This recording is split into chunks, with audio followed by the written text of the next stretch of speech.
Hello, students. Today we have the poem Photograph, and we'll see the summary and the explanation. So, let's see and let's start the poem. The author is Shirley Tolson, and let's see about the author first. Shirley Tolson was born on 20th May 1924 in Henley on Thames, England, as the daughter of Douglas Horsfall Dixon and Marjorie Brown.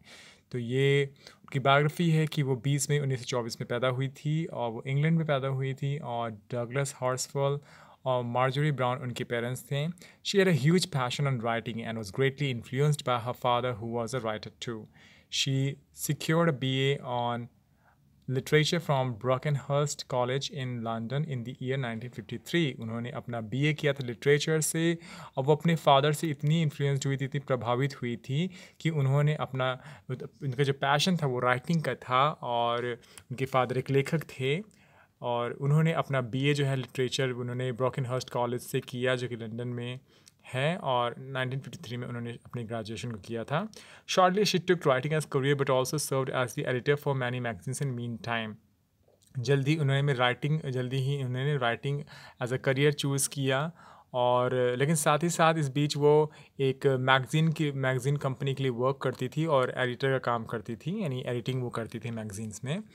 So let's see the introduction. The poem A Photograph is written by Shirley Tolson. In this poem, she recalls her mother and her memories while looking at a childhood photograph when her mother was 12 years old or so. She has been deceased 12 years ago and she cannot explain her grief on her mother's loss. इस pome में Shirley Toulson ने अपने mother को recalls करते हुए, उनकी memory को recall करते हुए, यादों को याद करते हुए जब वो बचपन में यानी उनकी जो मदर होती हैं वो सी हॉलीडे के लिए निकली होती हैं, वो करीब 12 साल की हुई होती हैं और उन्होंने वहाँ पे फ़ोटो खिंचाया होता है, तो उनकी उस बचपन की फ़ोटो को देख के ऑथर याद कर रही है उस ओल्ड मेमोरीज़ को. शी इज़ बिन डिसीज्ड और उनकी मदर की डेथ हुए 12 साल हो गया है और जो कुछ भी उन्होंने loss she can explain her grief on her mother's loss. और जो कुछ भी लॉस हुआ है because of a mother's death वो उस चीज़ को एक्सप्लेन नहीं कर सकती हैं, बयान नहीं कर सकती हैं.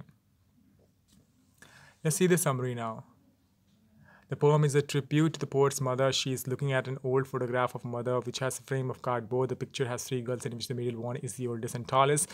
तो उस फोटोग्राफ में 3 लोग हैं, बीच में उनकी मदर हैं और जो सबसे लंबी हैं और एल्डेस्ट हैं, 2 बगल में उनकी कज़न सिस्टर हैं उस फोटो में और वो सी हॉलीडे के लिए निकली हुई हैं. It's her mother when she was 12 years old or so. Beside her on both sides are her 2 cousins Betty and Dolly who are holding her hands and are younger than her. They went for paddling on a beach holiday. Her uncle took the photograph. Then the poet could not help but notice her mother's sweet face. The sea touched her terribly transient feet, which depicted that she changed over the years and the sea remained the same.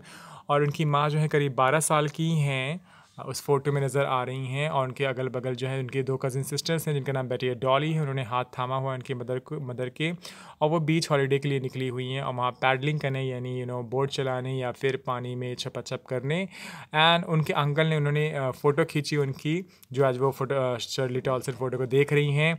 और poet जो है जब उस photo को देख रही होती हैं तो वो उनकी मदर की स्वीट फेस को नोटिस कर रही होती है, याद कर रही होती हैं. और ऑथर ने बताया, पोइटस ने, कि जब वो फ़ोटोग्राफ को देख रही होती है तो उसमें देखती हैं कि वो जो एक्चुअली उनकी जो फ़ीट है वो पानी से भीग रहे हैं, वॉश कर रहे हैं. समय के हिसाब से जो सी की वाटर्स हैं, जो सी वेव्स हैं, जो सी का इन्वायरमेंट है वो चेंज नहीं हुआ है, लेकिन इनकी माँ समय के हिसाब से बदल गई और आज उनकी डेथ भी हो गई है. After 20-30 years, her mother would laugh at the photograph. She would make the poet look at the photograph and tell her how the parents would dress them up for beach holiday. The beach holiday was her mother's favorite past memories, while her laugh was the poet's favorite memory. Both of them lost something which they cherished a lot, and yet cannot live that moment again. Those sweet moments were memories now. अब करीब अब वो second verse आता है जहाँ पे वो याद करती हैं जब उनकी माँ उनको बताया करती थी, यानी करीब 20 से 30 साल बाद जब वो बीच हॉलीडे गई थी, 12 साल की थी, उसके करीब 20-30 साल बाद उनकी मदर जो है वो अपनी बेटी शर्ली के साथ खड़े होकर उस फ़ोटो को देख रही हैं, हंस रही हैं. जब वो बता रही हैं कि कैसे उनके पेरेंट्स ने उनको ड्रेस पहना के भेजा था बीच हॉलीडे के लिए वहाँ पे, तो वो दोनों माँ और बेटी हंस रहे होते, उस फोटोग्राफ को देख रहे होते हैं। The beach holiday was her mother's favourite past, और वो जो बीच हॉलीडे है वो उनकी माँ का, शर्ली की माँ का, वो एक पास्ट मेमोरी रह गया है। और पोइट के लिए यानी शर्ली के लिए उनकी माँ के जो लाफ्टर है वो उनके लिए एक पास्ट रह गया है, पास्ट मेमोरी हो चुका है, वो भी फेवरेट मेमोरी रह गया है। Both of them lost something which to cherish a lot, और दोनों ने ही कुछ ना कुछ खोया है जो कि दोनों ही चेरिश करते थे। माँ ने अपने पास उस पास मेमोरी को याद करते हुए चेरिश कर रही हैं, और ऑथर जो है वो अपनी माँ की बातों को, उनकी हंसी को याद कर रही, चेरिश कर रही हैं, जो कि दोनों जो है अब उस मोमेंट को जी नहीं सकते थे क्योंकि माँ की डेथ हो गई है।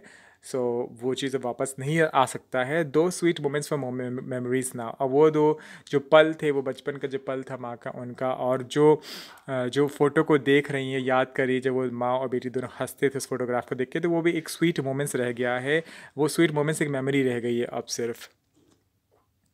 Now, the poet's mother had been dead for the past 12 years, which is the same number as of her age when the photograph was taken back then. She cannot express the grief that she has from her mother's absence.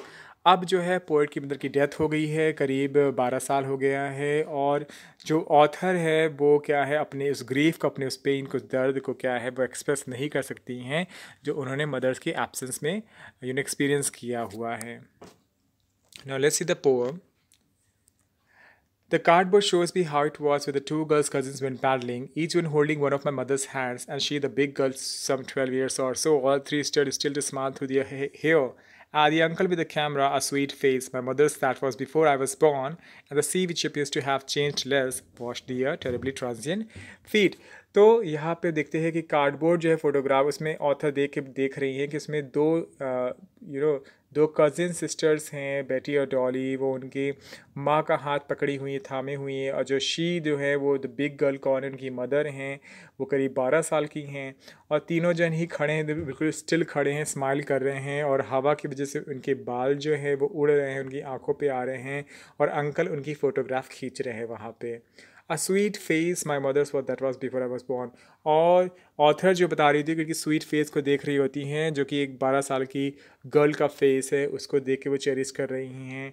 And the sea which appears to have change less, और उस photograph पे देखते हुए बता रही हैं author कि समय के हिसाब से सी में बदलाव तो नहीं आया है, कोई चेंज नहीं आया है, लेकिन जो सी के जो पानी था, जो वाटर था, जो मेरी माँ के पाँव को वॉश कर रहा था, धुल रहा था, वो जो फीट है वो क्या है, टेरिबली ट्रांजिएंट, वो समय के हिसाब से समय के साथ जैसे समय गुजरता गया वो बदलता गया, और एक समय आया कि उनकी माँ जो थी वो शी एक्सपायर्ड, वो उनकी डेथ हो गई।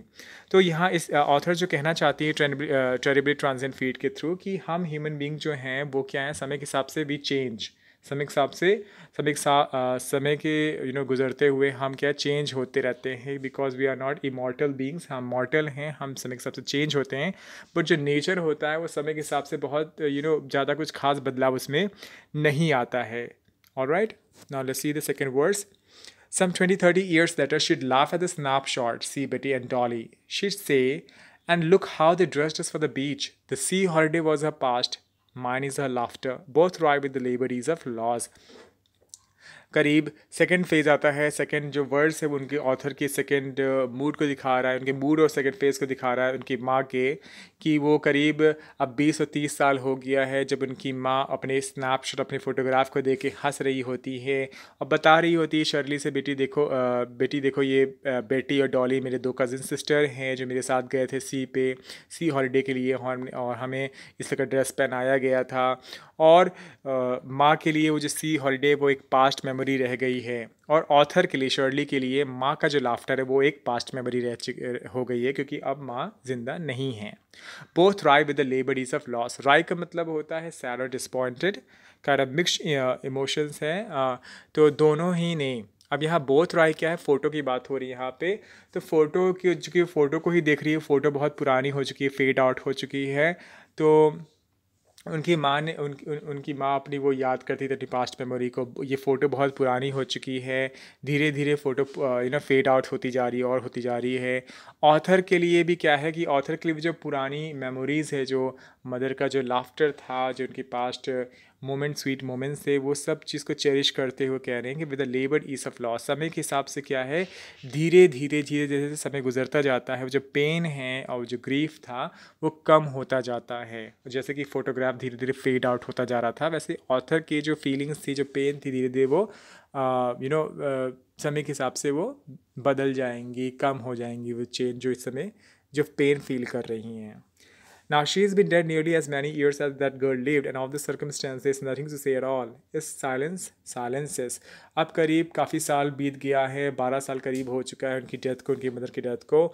एंड ये जो परिस्थिति है, दिस सर्कमस्टेंस, ये जो परिस्थिति है, कौन सी परिस्थिति, ये जो लाइन दिखा रहा है उनकी मदर्स की डेथ को, कि because of her mother's death, उनकी माँ की डेथ की वजह से जो सर्कमस्टेंस है, इस वजह से जो ऑथर है उनकी लाइफ जो है बहुत ही डल हो चुकी है, इवेंटलेस हो चुकी है।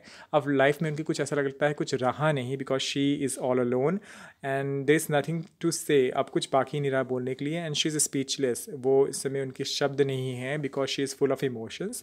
और इस वजह से क्या है, बिकॉज उनकी मदर की डेथ हो चुकी है, वो अब साइलेंट हो चुकी हैं, फोटोग्राफ भी जो है वो साइलेंट नज़र आ रही है, and everything seems to be very silent.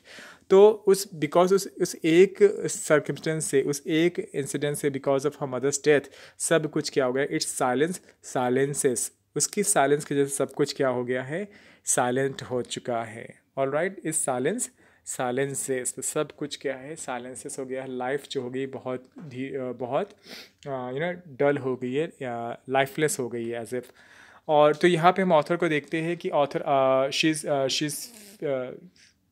Is feeling A nostalgic, वो नॉस्टैल्जिक फील कर रही हैं, यानी वो अपनी पुरानी यादों को, मदर की लाफ्टर को याद करके, उनकी चाइल्डहुड मेमोरीज़ को याद करके नॉस्टैल्जिक फील कर रही हैं, उनकी यादों को चेरिश कर रही हैं। ऑलराइट, सो आई होप ये पोएम आपको समझ में आई होगी, और हम इसके लिटरेरी डिवाइसेस को, पोएटिक डिवाइसेस को देखेंगे। सो ये पोएम आपकी फ्री वर्ड्स में लिखी गई है, बिकॉज इसकी कोई राइम स्कीम नहीं है इस पोएम में। और इसमें हम अलिट्रेशन को देखेंगे, जैसे टेरेबली ट्रांजिएंट है, तो ये 2 वर्ड है जो कि अलिट्रेशन फिगर्स ऑफ स्पीच है, यानी वर्ड का एक सीरीज़ ऑफ वर्ड, जिसके वर्ड, हर एक वर्ड के स्टार्टिंग में जो साउंड है वो सेम कॉन्सोनेंट साउंड है। तो यहाँ पे हम देखते हैं जो टेरेबली ट्रांजिएंट फीट वर्ड है 2, इसमें क्या है, ट और ट का साउंड जो कि सेम है 2 वर्ड में, दोनों वर्ड अलग अलग है लेकिन इनकी एक सीरीज़ में है, और दोनों के स्टार्टिंग में जो साउंड है वो कॉन्सोनेंट साउंड है। तो ये आपका क्या है, अलिट्रेशन है। ओके, फिर आपका लिटरेशन इसमें भी आता है माई मदर्स में। तो माई मदर्स 2 आपका वर्ड है, जिसमें आपका स्टार्टिंग का जो लेटर साउंड है वो आपका क्या है, म और माँ है, ये आपका अल्ट्रेशन है, which is a consonant sound starting का। तो वर्ड के शुरुआत में एक सीरीज ऑफ वर्ड की शुरुआत में बिल्कुल इनिशियल लेटर्स में कॉन्सोनेंट साउंड अगर आता है, रिपीट होता है, तो उसे हम अलिट्रेशन बोलते हैं। ऑलराइट, फिर इसमें एक और आया है अलिट्रेशन आपका स्टड स्टिल में आपका देख सकते हैं, तो ये आपका पेयर है वर्ड का, और स्टार्टिंग का जो इनिशियल लेटर है उसका साउंड क्या है, कॉन्सोनेंट साउंड है, स और स का, stud still, which is an alliteration. Okay, let's see the next one, laboured ease of loss. Laboured ease of loss जो है आपका ऑक्सीमोरोन है। जैसे कि ऑक्सीमोरोन को हम जानते हैं कि 2 ऑपोजिट वर्ड, 2 एंटोनिम्स जो होते हैं, 2 ऑपोजिट वर्ड्स जो होते हैं वो साइड बाय साइड होते हैं, दोनों की डिफरेंट मीनिंग होती है। ऑलराइट, तो लेबर्ड मीन्स परिश्रम होता है, ईज मीन्स आराम होता है, तो ये दोनों क्या है, आपस में 2 ऑपोजिट वर्ड लगे हुए हैं, which is an oxymoron. Alright, so ये कुछ क्वेश्चंस हैं, you have to answer this questions. Answers yourself this question. So, what did the cardboard picture capture? What do you think made the poetess mother laugh? When and where were the 3 cousins photographed? And what does the poetess mean by their terribly transient feat? ये last question जो है ये बहुत important है, एक बार आप इसको revise करिएगा। सो आई होप आपको पोएम समझ में आई होगी। So thank you so much for being with me in this lesson. Thank you so much. Bye.